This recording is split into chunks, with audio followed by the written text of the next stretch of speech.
En la Argentina ha existido un proceso sistemático, liderado por el propio gobierno de la nación, con el objetivo de saquear a gran escala las arcas públicas del país. En la Argentina, donde estábamos gobernando nosotros, no teníamos gente que estaba desesperada porque no le alcanzaba la plata para llegar a fin de mes. También en su litigio con los fondos especulativos, quien no aprueba su política puede ser acusado de traicionar a la patria. Esta señora fue acusada de ser la cómplice de la mayor masacre antisionista que se ha perpetrado en América.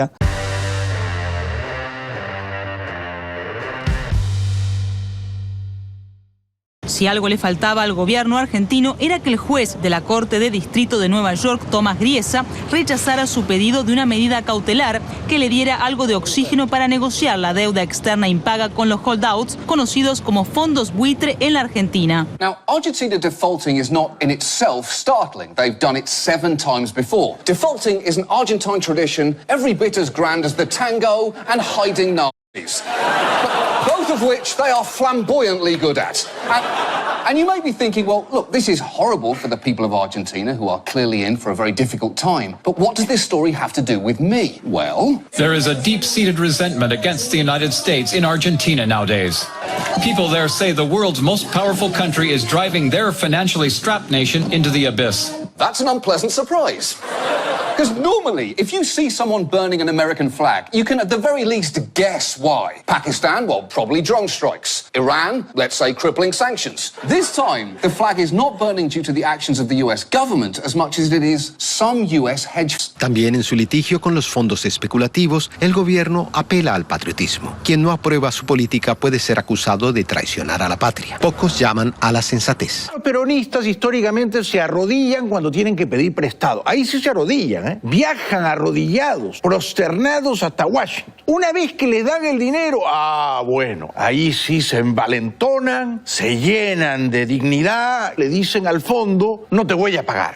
But how is it possible for a hedge fund, which is by definition run by a small group of extremely rich assholes, that's a fact, how is it possible for them to bring Argentina to the precipice of default? Argentina's economy collapsed in 2001. Their government wrote a bunch of IOUs to bondholders that it later decided not to pay. 93% of those bondholders eventually accepted Argentina's offer to pay the debt back at around 30 cents on the dollar. But the remaining investors, led by a hedge fund called Elliott Management, listened to Argentina's kind offer of 30 cents on the dollar and counter-offered by telling them to go fuck themselves.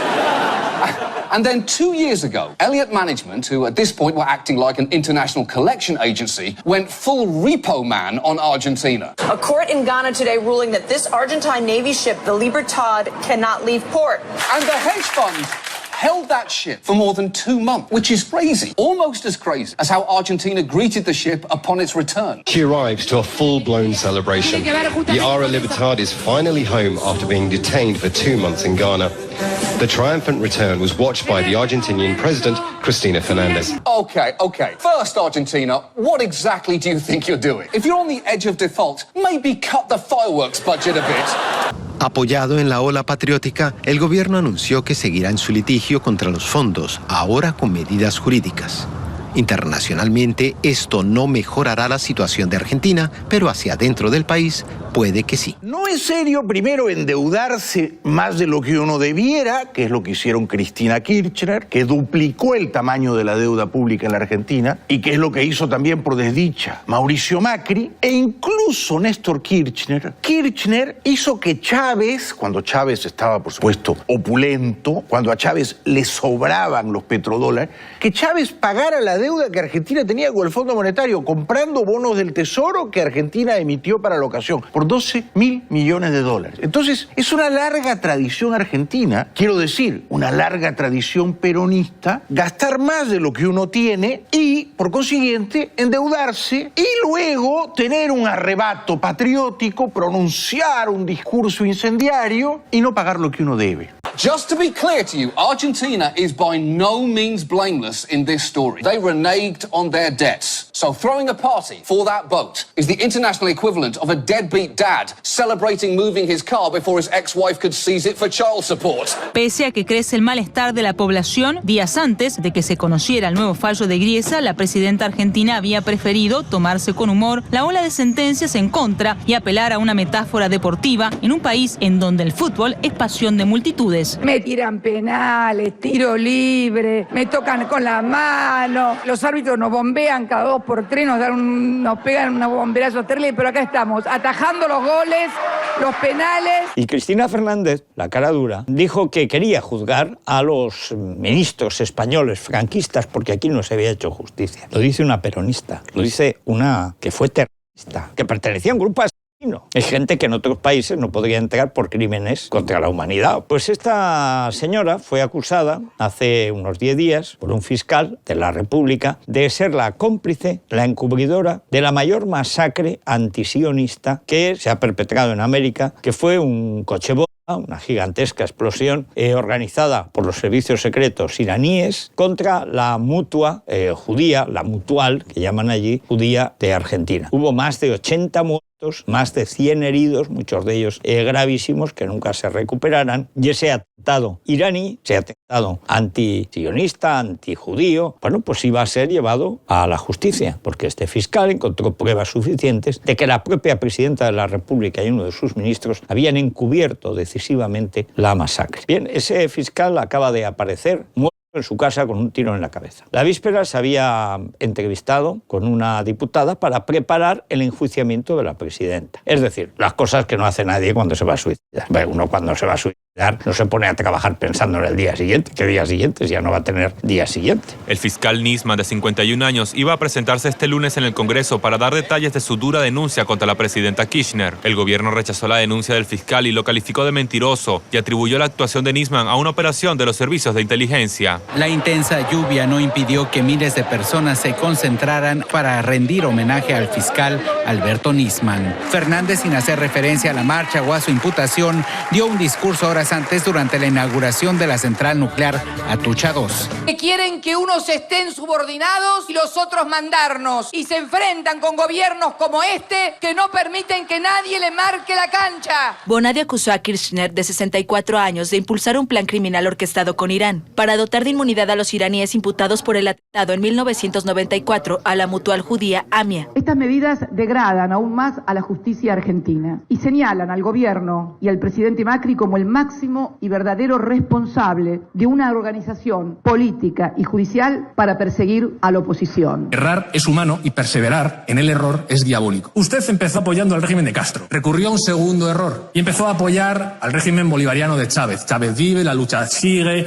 etcétera, etcétera, etcétera. Usted con Venezuela, bueno, pues ha sido copartícipe, defensor, que en Venezuela se esté produciendo el mayor éxodo de personas, de seres humanos del siglo XXI. Pero no contento con eso, sigue insistiendo en el error. Y comete un tercer error hace muy pocos días. Defiende a la coalición de Frente de Todos en Argentina, que es la continuación del peronismo, es decir, clientelismo y corrupción. ¿Saben lo que ha sucedido justo a continuación de que esa coalición ganara? Pues mire, que a día de hoy la bolsa en Argentina ha caído un 25% y el peso argentino ha caído un 30%. ¿Sabe lo que eso significa? Porque a lo mejor usted piensa que esto es de los grandes economistas, que esto solo afecta a los ricos. No. Esto afecta a millones de ahorradores argentinos que han perdido dinero en la bolsa y también afecta a millones de familias argentinas que pueden comprar menos bienes porque su peso, su divisa, vale menos. Perseverar en el error es diabólico. Yo no creo que usted sea el diablo, pero desde luego sus ideas dan bastante miedo. La política exterior de Néstor y Cristina era chavista. La política económica de Néstor y Cristina, controles de precios, déficit abultadísimo que crece exponencialmente, emisión inorgánica salvajemente irresponsable que devalúa la moneda para tapar artificialmente el agujero presupuestario, estatizaciones, confiscaciones arbitrarias de empresas transnacionales. Era una política económica chavista. Kicillof fue un ministro de Economía chavista que dejó al Banco Central sin reservas. En la Argentina, donde estábamos gobernando nosotros, no teníamos gente que estaba desesperada porque no le alcanzaba la plata para llegar a fin de mes o no podía comer. No teníamos miles de personas viviendo en la calle. Chanted against rising prices in the country and the government's controversial economic policies, including a measure that prevents Argentines from buying US dollars to protect their savings. They also voiced fear that Kirchner's supporters in Congress will try to change the constitution to allow her another shot at re-election. Ni tampoco había personas que estaban pensando que se iban a morir porque no tenían la plata para los remedios. Las condiciones objetivas de nivel de vida y calidad de vida eran mucho mejores que las de ahora. Y vos me decís, y bueno, ¿y por qué la gente no los votó? Y porque la gente siempre espera algo más. Pocos de los que participan en las protestas golpeando ollas y sartenes, los denominados cacerolazos, se atreven a hablar con los periodistas. Temen represalias por parte de la prensa cercana al gobierno. Porque te escrachan en cadena nacional, porque te mandan a la FIP, te mandan a la policía impositiva y porque los medios de comunicación oficialistas pueden ridiculizarte y exponerte a repetición. Eso es lo que provoca el miedo. Quien critica la política del gobierno es declarado enemigo de la Argentina porque perjudica al país. En la Argentina ha existido un proceso sistemático, liderado por el propio gobierno de la nación, con el objetivo de saquear a gran escala las arcas públicas del país. Y ojo, porque no estamos hablando de alguna que otra comisión, sino de miles y miles de millones de dólares que todo apunta a que fueron robados durante los gobiernos peronistas de Néstor Kirchner y Cristina Fernández de Kirchner. Amigos, la trama de los cuadernos comenzó con la llegada a la presidencia de Argentina de Néstor Kirchner en mayo de 2003 y continuó bajo la presidencia de su esposa hasta el año 2015. Más de una década de saqueo sistemático de las arcas públicas. Ustedes saben bien que los periodistas no estamos aquí para aplaudir a los que tienen el poder o a los que están a las puertas del poder. Y eso no lo entendieron Néstor y Cristina. Y me parece que tampoco lo entendió Alberto cuando era jefe de gabinete de ambos. Aquel fue un gobierno autoritario e intolerante con la prensa. El propio Néstor llamaba a insultar y amenazar periodistas. Usaban la publicidad del Estado para estrangular a la prensa independiente. Amenazaban, aporreaban, daban palizas en las calles a periodistas críticos. Entonces, ellos no tienen un récord que acredite acrisolado respeto a la libertad de prensa. El presidente Kirchner, por medio de su ministro de Planificación Federal e Inversión Pública, Julio De Vido, se reunía periódicamente con las principales empresas constructoras de la Argentina. Pues bien, en estas reuniones se acordaba qué empresa exactamente se llevaría cada licitación pública. Para entendernos, se repartían el pastel en los despachos. Entonces, ¿dónde estaba el negocio si estas empresas tenían que devolver lo que cobraban? Pues en el sobrecoste. See, if Carlos Wagner is telling the truth, Kirchner's would have received almost $3 million a day. And they did that for their entire 12.5 years in government. That is more than $12 billion in total, and that's only from the public works. Besides just the public works, there are many more suspicions of corruption and pending cases. Se calcula que en promedio el sobrecoste de cada obra rondaba entre el 30 y el 40% de la factura total. De esta manera, si una obra era concedida por 100 millones, se aprobaban ampliaciones en el presupuesto hasta un total de aproximadamente 140 millones. Y eso que muchas de estas obras ni siquiera se terminaban. Las empresas también ganaban con los sobreprecios. Así que el daño para los argentinos ha sido muchísimo mayor. El gobierno de Alberto Fernández y de su vicepresidenta Cristina Fernández ha sido una catástrofe,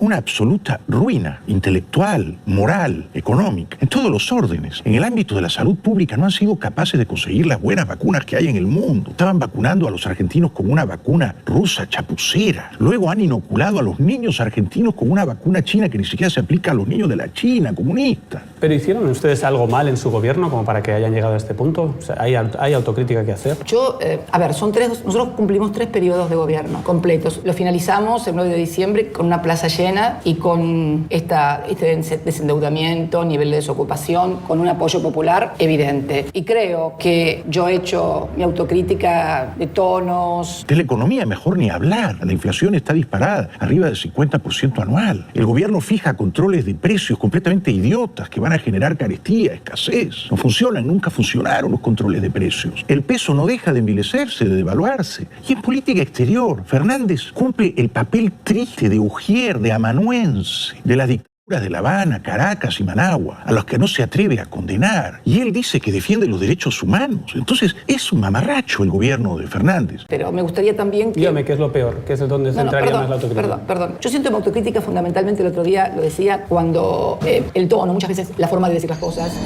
determinada manera de abordar una temática o un problema para alguien puede haberse sentido ofendido o tocado. Hablando de autocrítica, a mí también me gustaría que la autocrítica, lo que formaron parte, por ejemplo, del gobierno de la Rúa, que terminó en la implosión de 2001. Yo cuando escucho mi autocrítica y de repente que ese mismo que estaba cuando Argentina voló, literalmente por los aires, voló el gobierno una deuda con la sociedad más tarde. Pero yo entiendo la reflexión, pero yo le estaba preguntando por la autocrítica en el sentido de, ustedes, por ejemplo, un dato objetivo, dejaron el país con un 30% de pobreza después de 13 años. ¿Algo falló? ¿Qué falló? Si medimos el nivel de pobreza con la canasta básica con la que midió el gobierno, entonces cuando Néstor Kirchner llegó al gobierno no había un 54% de pobres, sino que había un 65-70% de pobres. Pero yo quiero decirte un razonamiento mucho más importante porque me permito poner en duda esto. Entonces, un 5.9% de sumación. Si es al lado, estamos saliendo multimóvil para la inflación. Si además tenés cobertura previsional, universal, el 24-25% de gente con condiciones de ser previsional, y la inflación, y pensión, 4 o 6 semanas después. Aguache por encima del nivel de inflación y asalariados por el nivel de inflación. ¿Vos creés que entonces puede haber de cada 3 argentinos uno sea pobre? Me parece que esto todo junto no tiene demasiado sustento con la realidad. Yo creo que el gobierno también se maneja con eslogans, al margen del con gobierno, títulos. vamos al tema de la pobreza. ¿Usted no admite que dejó mucha más pobreza de la razonable y que incluso subió en los últimos años? Yo creo, no.